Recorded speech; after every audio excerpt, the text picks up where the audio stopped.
Hi friends.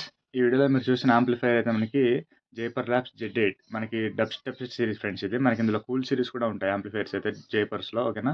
అయితే మనకి దీంట్లో 2 జోన్‌లు అనేది కంప్లెయింట్ అనేది రావడం జరిగింది. మనకి కస్టమర్ ఏం చెప్పారనంటే రన్నింగ్‌లో ఒకదాని తర్వాత ఒకటి అనేది మనకి కంప్లీట్‌గా ఆగిపోయి ప్రొటెక్షన్ మోడ్‌లోకి అయితే వెళ్ళిపోయాయని అయితే చెప్పడం జరిగింది. ఇక్కడ నేను ఓపెన్ చేసి చూసుకున్నట్లయితే ఫస్ట్ ఒక జోన్ అనేది ఓపెన్ చేశాను. సో ఇక్కడ మీరు చూసుకున్నట్లయితే మనకి ఇక్కడ బర్న్ అయితే అయిపోయింది ఫ్రెండ్స్. ఇక్కడ చూడొచ్చు మీరు. చూస్తున్నారు కదా మనకి రెసిస్టెన్స్ అనేది కంప్లీట్‌గా ఈ విధంగా బర్న్ అయితే అయిపోవడం జరిగింది.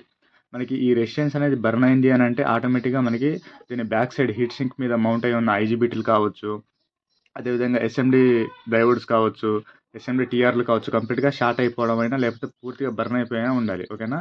సో అదేవిధంగా మనకి ఇక్కడ ఈ విధంగా షార్ట్ వస్తే కొన్ని కేసెస్‌లో ఏమవుతుంది అని అంటే ఇక్కడ మీరు చూస్తున్న డ్రైవ్ కార్డ్ ఉంది కదా! ఓకేనా. డ్రైవ్ కార్డ్ కూడా పోయే అవకాశం అయితే ఉంటుంది. అయితే మనకి దీంట్లో ఉన్న ఐసీలు అనేది రీప్లేస్ చేయడానికి నంబర్స్ అనేది మనకి ఏమీ అయితే రావు. ఓకే. మనం కంప్లీట్‌గా మనకి కంపెనీ నుంచి ఆర్డర్ పెట్టేసి డైరెక్ట్‌గా డ్రైవ్ కార్డ్ అనేది రీప్లేస్ చేసి రెడీ చేయడం జరుగుతుంది.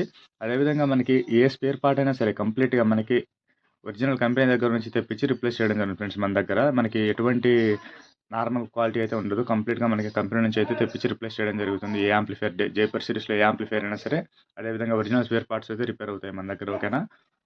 సో, మనం ఇది ఓపెన్ చేసి కంప్లీట్‌గా రిపేర్ చేయడం అయిపోయిన తర్వాత, మనకి 2 జోన్‌లు అనేది పెట్టేసి ఒకసారి టెస్టింగ్ అనేది చూద్దాం ఫ్రెండ్స్ మనం నెక్స్ట్ వీడియోలో. ఓకే. మనకి ఈ ఛానెల్ కూడా సేమ్ కంప్లెయింట్ ఫ్రెండ్స్. మనకి ప్రొటెక్షన్‌లో ఉండి ఆగిపోతుంది. ఓకేనా. సో, ఇది కూడా రిపేర్ చేయడం జరుగుతుంది మనం కంప్లీట్‌గా. ఇదంతా రిపేర్ అయిపోయిన తర్వాత ఒకసారి వీడియో అనేది పోస్ట్ చేస్తాను. ఓకేనా. మనకి ఆ వీడియోలో మీకు ఏమేమి ప్రాబ్లమ్ రావడం జరిగింది, నేను ఏమేమి రిప్లేస్ చేశాను, ఏంటి అనేది క్లారిటీగా అయితే ఎక్స్‌ప్లెయిన్ చేస్తాను. ఓకే. సో, ఇటువంటి డీజే రిపేర్ కంటెంట్ కోసం అయితే ఫాలో అవుతుండండి ఫ్రెండ్స్. Thank you.